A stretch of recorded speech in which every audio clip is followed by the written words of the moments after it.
이번에는 어떻게 보면 제 전문 분야죠. 정부가 며칠 전에 금리를 인상했습니다.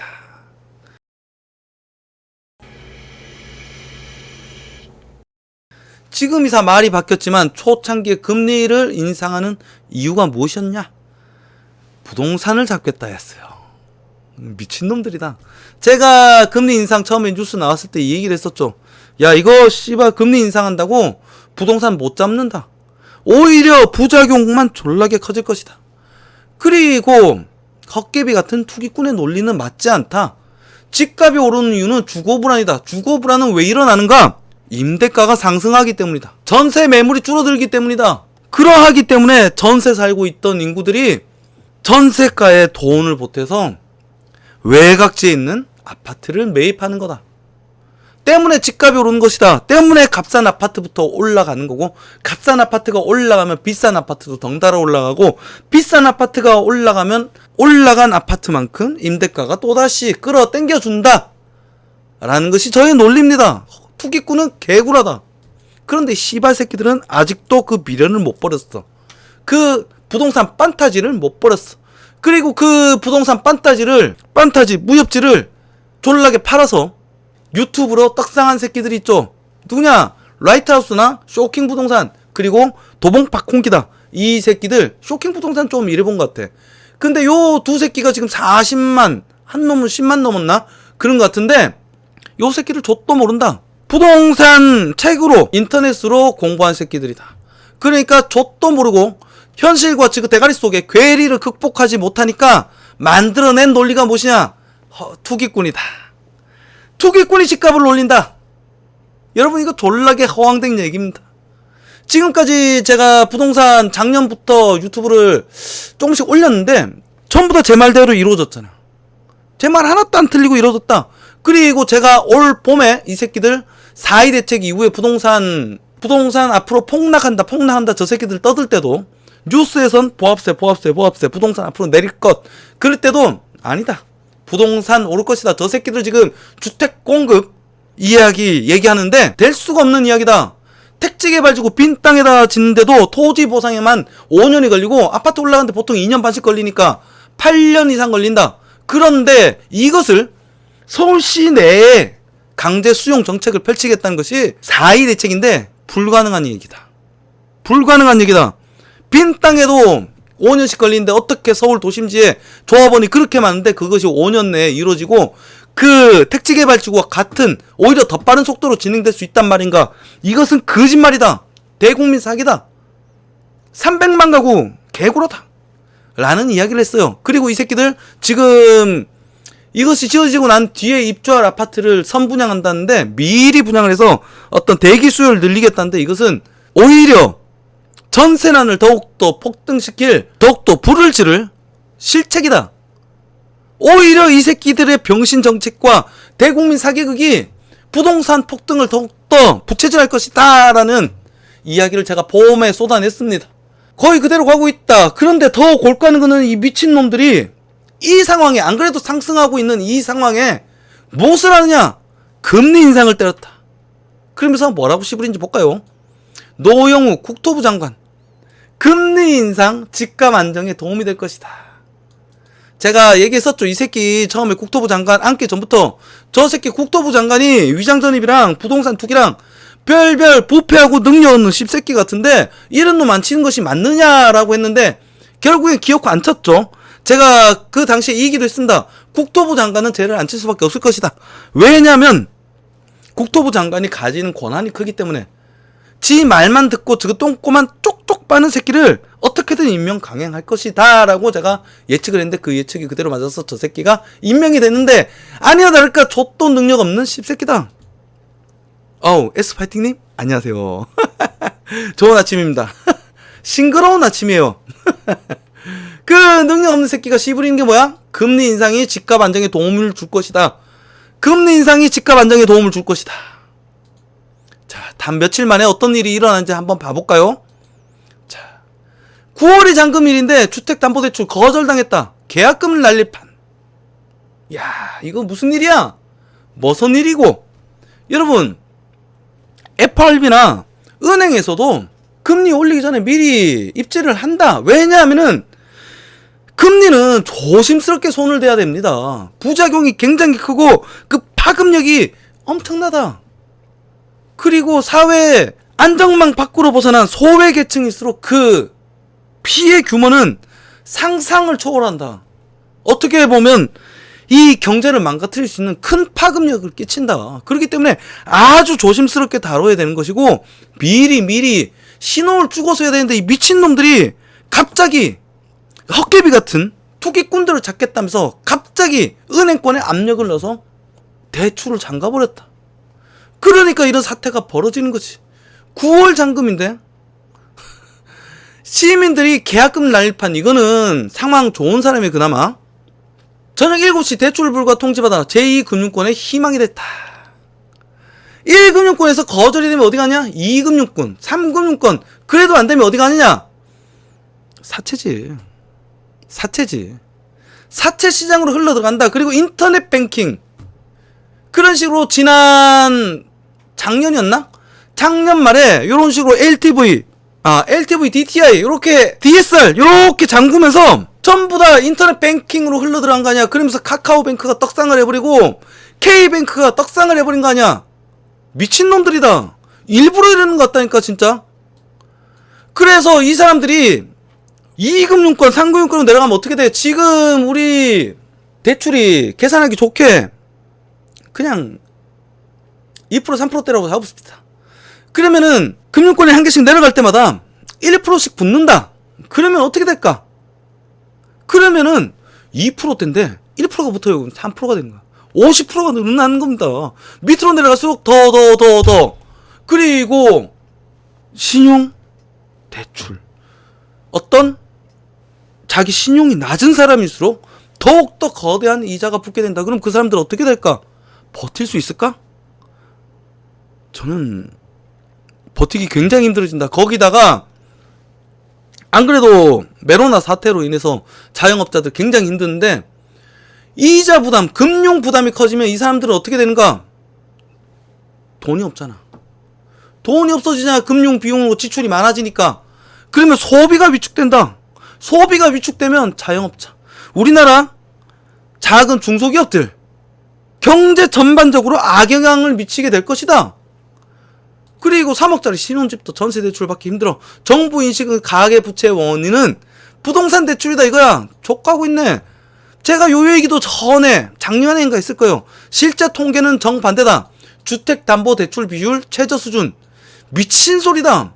실수요자들이 집값을 띄우는 거지 투기꾼이 집값을 띄우는 게 아니다. 투기꾼은 집값이 오르기 때문에 생기는 것이지 투기꾼이 있어서 집값이 생긴다는 것은 허구다 라는 얘기를 계속 반복하고 있는데 지금 S파이팅 님도 미쳤다고 말하기도 지쳤네요. 그러니까요, 이 대다수의 국민들이 이제는 알고 있어요. 대다수의 국민들이 알고 있는데 정부 새끼들만 모르는 걸까?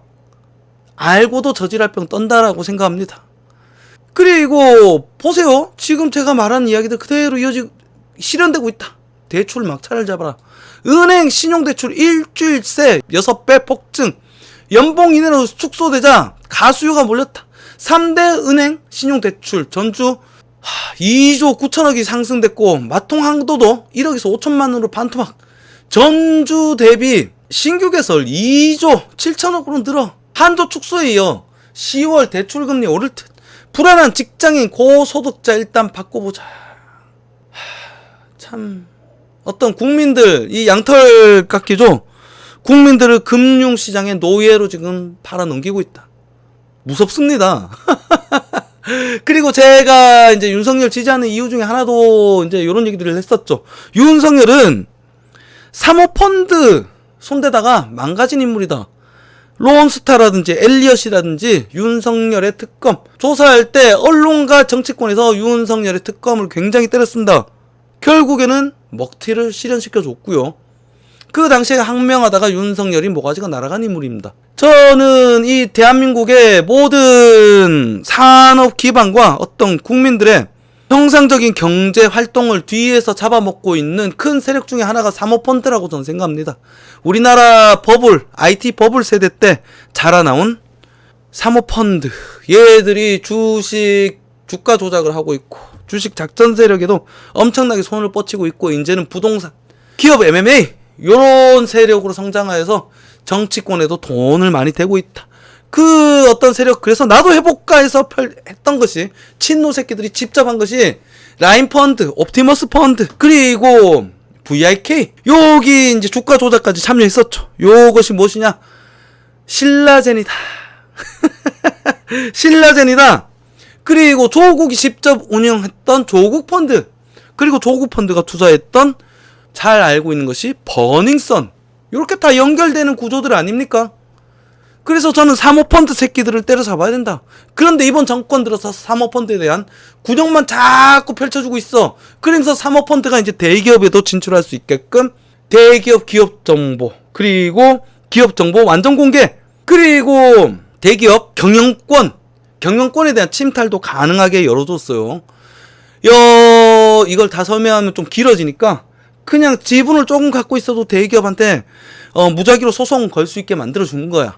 그러면서 어떤 대기업의 지배권을 행사할 수 있게끔 만들어줬다. 이것이 국민들을 위한 경제민주화라면서 개소리 떨면서 경제개혁 3법안이었죠. 이게 작년이었나? 재작년에 민주당이 했다라면서 이거 통과시켰다면서 박수치던 그 법안입니다. 문재인 정권은 매국노가 맞다. 모든 정황이 문재인 정권은 매국노가 맞다라고 가리키고 있습니다. 당시에 유튜브를 했었어야 되는데 제가 너무 힘들었어요. 일을 하느라고. 요거는 대권 초기에도 비슷한 글을 쓴 적이 있고요. 여튼 저랑 똑같은 이야기가 이제 나오고 있습니다. 제가 이 얘기를 작년부터 얘기하고 있었는데 물량은 없고 대출은 막히고 사전 청약은 늘고 집값을 잡으려다가 가을에 전세 대란이 온다. 제가 계속 해왔던 이야기입니다. 8월 전세가 상승률 2021년 첫 1%대 임대차법 시행 이후 매물이 부족해 방학 등 이사 수요 시절까지 겹쳐 대출 축소 중단으로 혼란이 가중되었다. 지금 여기까지 내가 쫙 해왔던 얘기입니다. 이사철 수요, 그리고 방학, 그리고 원래 여름 지나고 추석 이후부터 전세가가 상승한다. 그 전부터 조금씩 오르다가 그 이후부터 상승을 하고 연말에 폭등한다. 그런데 이 시점에 대출 축소 중단까지 했다. 이 새끼들 노리고 한다니까. 일부러 띄우려고. 그렇게 생각할 수밖에 없지 않겠습니까? 왜 이 시점에 그 지랄을 했을까? 뜬금없이. 그리고 사전 청약까지 풀었어. 그러니까 전세난을 부추긴 거지 결국에는. 그래서 세입자의 발목을 잡았다.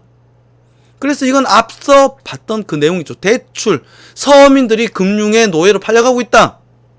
그리고 10명 중 6명이 공급을 확대해야 된다. 1인 가구는 10명 중 8명이 찬성했다. 수요만큼 품질도 높여야 된다. 이 얘기가 무엇입니까? 제가 항상 해오던 이야기. 우리가 살고 싶던 곳에 우리가 원하는 퀄리티에 충분한 공급을 해달라. 이것을 해결할 수 있는 것이 뭡니까? 재개발, 재건축, 그리고 용적률 상향. 이거 하면 부동산이 폭등난다고 난리치는 좌파 새끼들의 논리죠. 집을, 아파트를 새로 지으면 집값이 오른데 미친놈들 아닙니까? 공급이 느는데 어떻게 집값이 올라? 당시에 이명박근혜 정권 때 집값이 떨어졌던 이유는 이명박의 뉴타운이었다. 그런데 박원순이가 서울시장이 되고 한 일은 무엇이었냐? 모든 재개발과 재건축 다 깨부수고 다녔다. 그래서 서울에 가문에 콩나듯이 100세대씩 300세대씩 찔끔찔끔 분양을 하니까 분양만 하면 전부 다 완판이야. 그리고 분양가 피값이 1억 이상 안 가는 집이 없다. 그리고서 박근혜 정권 말기에 전세 말기부터 살살 오를 기운이 느껴졌어. 그때쯤 전세 대출 80%까지 풀어줘 버리니까 그때부터 갭 투자가 늘기 시작한 거지. 그러고서 문재인 정권 들어서 공급이 계속 안 이어지니까 집값이 뛴 것이다. 싼 주택부터. 저랑 똑같은 논리가 이제서야 나오고 있는 거잖아. 월세 내몰기, 집값 잡으려다가 무주택자만 패닉. 제가 그 얘기했죠. 집이 없으신 분은, 한 채 있는 분은 더 사기까지는 추천하기 뭐하지만 무주택자분들은 반드시 집 사십시오. 졸라게 힘들어집니다. 임대가가 상승하고 돈 모으기 힘들어집니다. 대출받기 힘들어집니다. 어떻게든 내 집을 마련하십시오 라고 제가 작년부터 계속 주장해 왔습니다. 무주택자만 좆됐다. 8월 전세가 상승률 블라블라블라 아까와 같은 논리 바탕에서 이 이야기가 이제서야 나오고 있는 겁니다. 이게 제가 어떤 굉장히 유능한 업자 출신이라서, 그리고 제가 초천재라서 어떤 시장을 보는 날카로운, 여러분보다 한창 뛰어난 통찰력과 해안이 있어서 제가 이 이야기를 작년부터 떠들었을까요? 아니다. 업자들은 다 알고 있다. 부동산 조금만 만져보고 조금만 해보신 분들, 업자들보다 사실은 주택 매매 많이 해보신 분들은 이미 알고 있었다. 이런 사태가 닥칠 것이다 라고 누구나 알고 있었다. 그런데 이 새끼들이 계속 거짓말 했던 거야. 미철님 안녕하세요. 깔롱깔롱 이응이응님 맞죠? 깔롱트라다무스라고 불러주십시오. 좀 민망하네요. 제 스스로 말하고도. 자, 그러면 어떻게 된다? 지금 전세난 임차인만 졸라 힘들어진다라는 뉴스 나왔는데, 그러니까 어떻게 된다? 미친 집값도 상승, 수도권 14년 8개월 만에 최고. 제 논리에 딱 떨어지잖아. 주거불안. 임대가가 올라가니까 주거불안이 생긴다. 그러니까 주거불안이 집값을 띄운다. 주거불안이 일어나니까 내 전세값, 전세를 못 구하니까 외곽지에 있는 아파트 내 전세가에 조금 보태서 매입해버린다. 그러니까 외곽지 싼 아파트 위주로 집값이 뛴다. 싼 아파트 위주로 집값이 뛰니까 비싼 동네 집값도 뛴다. 그리고 집값이 뛰니까 또다시 전세가가 뛴다. 악순환이다. 그러니까 주거불안이 아파트 집값을 띄운다. 그러니까 이 정권에서 했던 정책은 무엇이냐?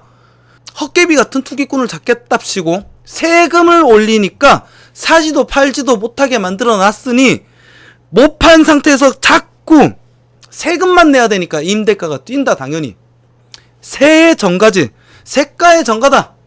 임대가가 뛰니까 주거가 불안해지고, 주거가 불안해지니까 집값이 뛴다. 제 논리가 딱 떨어지잖아. 미친 집값도 상승. 무주택자 월세 내물기 집값 잡다가 무주택자만 패닉. 미친 집값 또 상승. 딱 떨어지잖아. 제가 얘기하는 그 논리가 맞잖아요. 그리고 이제는 대깨문도 알았다. 야 씨발 문재인 정권 병신이구나. 정부 믿지 말고 그냥 빚내서 이사할걸. 에라이 병신들아. 이 새끼들이 옛날에 투기꾼 때문에 잡겠다면서 세금을 올렸을 때 까르르르르 하면서 막 박수치면서 야 투기꾼 새끼들 다 때려잡아야 돼, 문재인 정권 잘한다면서 응원했던 무주택 병신 새끼들이다. 무주택 대깨문들이었다. 무주택 대깨문들의 가장 큰 근거지가 어디다? 친문 맘카페. 진짜 아줌마들 답 없는 대깨문들 졸라게 많아요. 제가 진짜 아줌마들 무시하고 싶진 않은데 깜짝 놀랬다. 제가 이제 친구들 뭐 이런저런 홍보 자세하게 말하기 뭐하고 뭐 홍보하려고 여기저기 가입한 적이 있었는데 대깨문들이 졸라게 많더라. 얘들도 이제는 알게 됐다. 정부 믿지 말고 그냥 빚내서 이사할걸. 그러면서 뒤늦게 정권 바뀌면 그땐 몰랐지 이러면서 뻔뻔하게 개소리하면서 지나가겠지. 이 정권에 힘을 실어줘야 된다고 광광광광거리고 이 정권을 응원하고 있지도 않은 헛개비 같은 투기꾼이라면서 집 있는 사람들을 쌍욕하고 축창 찔러 죽일 것처럼 지랄병 떨던 광광거리던 느그들이 느그 발등을 찍은 거다. 병신들아. 자, 그러니까 또 씨발 이런 병신 같은 뉴스도 나온다. 천정부지 집값에 공공임대 인식이 달라진다. 캬! 공공임대 인식이 달라진다. 앞으로는 공공임대가 뜬다 이거야. 정부의 공공임대 정책이 맞다 이거지. 10명 중 6명이 공급 확대야. 1인 블라블라블라. 요런 얘기가 나왔는데 이 얘기는 무엇이냐? 지금 임대가가 너무너무 세지니까 사람들이 공공임대에 관심을 보이고 있다 이거야. 정부가 주도하는 공공임대 주택에 찬성하고 있다. 참 저급한 병신 같은 아무도 원하지 않은 위치에 아무도 원하지 않은 품질의 공공임대 아파트 문장이가 이건 내 가족이 살아도 되겠지요. 호호호호. 그지랄했던 13평짜리 공공임대 내 가족이 정말 들어가서 살게 생겼다. 그거라도 들어가야겠다. 왜냐? 졸라게 주거가 불안하니까. 그러니까 결론적으로는 힘없고 못살고 사회적으로 소외된, 그리고 아직 자리 잡지 못한 청년들, 한참 애를 낳아야 되는 신혼부부들이 저런 저급한 곳으로 떨어지는 주거 환경에 노출이 되었다. 울며 겨자 먹기로 밀려나게 됐다 이거야. 이런데 무슨 씨발 신혼부부들이, 청년들이 결혼을 하고 애를 낳냐 이거야. 미친놈들이다. 이 와중에 여권 1등 후보는 뭐라고 씨부린지 봅시다. 집값은 관료 탓. 이재명 지사님 대신 감옥 갈 관료를 찾습니까? 이재명이 활짝 웃고 있어요. 부동산 문제의 주범은 관피와 관료와 마피아 때문이다. 이 얘기는 무엇이냐? 부동산 문제는 관료와 끼어있는 투기꾼 씹새끼들 때문이다. 관료와, 유튜브 중에 박홍기랑 라이트하우스라는 조금 머가리가 깨진 애들이 그 얘기 합디다. 저 대한민국의 모든 부동산은 언론과 건설사와 관료까지 투기꾼들에게 매수가 되어서 한몸이 돼서 똘똘 뭉쳐서 대한민국 집값을 올리고 있었다 이거야. 그러면은 이명박근혜 때는 그 투기꾼이 없다가 왜 문재인 정권 때 갑자기 뿅 나타났냐?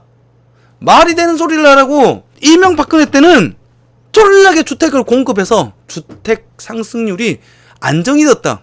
그런데 문재인 정권 앞선 박근혜 정권 때부터 박원순이가 들어서면서 서울 경기의 주택 재개발, 재건축 계획을 모두 다 무산시켜버리니까 공급이 부족해지니까 집값이 올라간 것이다. 박근혜 때 80% 주택, 전세가 대출, 요 정책이 어떻게 보면 도구로 돌아온 것이 문재인 정권까지 공급하지 않는 정책이었다. 공급을 부셔버린 정책이었다. 그러니까 결국에는 정부의 무능한 부동산 정책, 잘못된 부동산 SF 판단에 의해서 집값이 뛰고 있는 것이다. 그런데 이재명 새끼는 뭐라고 그랬느냐? 관폐화 때문이다. 결국에는 라이트하우스나 박홍기 같은 부동산의 부활못, 부동산 한 번도 안 해보고 한 번도 매매, 투자 안 해본 새끼들이 씨부리는 이런 얘기를 같이 씨부리고 있는 거야. 반면 우리 야권체 1등 후보는 뭐라고 씨부리는지 한번 봅시다. 윤석열 첫 공약, 종부세 대수술, 양도세 인하, 그리고 2030 주택 저가 공급. 정확하게 꿰뚫어 보고 있잖아. 청년 원가 주택, 역세권 첫집 제시, 금융 지원까지 약속. 젊은 표를 공약한다. 전국 250만, 수도권 130만 호를 공급하겠다. 여러분, 이게 근본적인 해결책 아닙니까? 지금 정권이 하는 부동산 정책에 정반대로 하면 무조건 부동산 잡힌다. 그런데 이번 정권에서 하는 정책은 바꾼 것 같죠? 조금 수그러든 것 같죠? 아니다. 계속되고 있다. 모든 것이 계속되고 있다. 거기에 돈줄까지 잠가버리는 그 정책까지 어떻게 설명해야 되냐? 계속하고 있다. 여러분은 문재인 정권과 똑같은 시각을 갖고 펼치는 이재명에게 투표를 하겠습니까? 문재인의 잘못된 부동산 정책을 바로잡겠다는 윤석열에게 투표를 하겠습니까?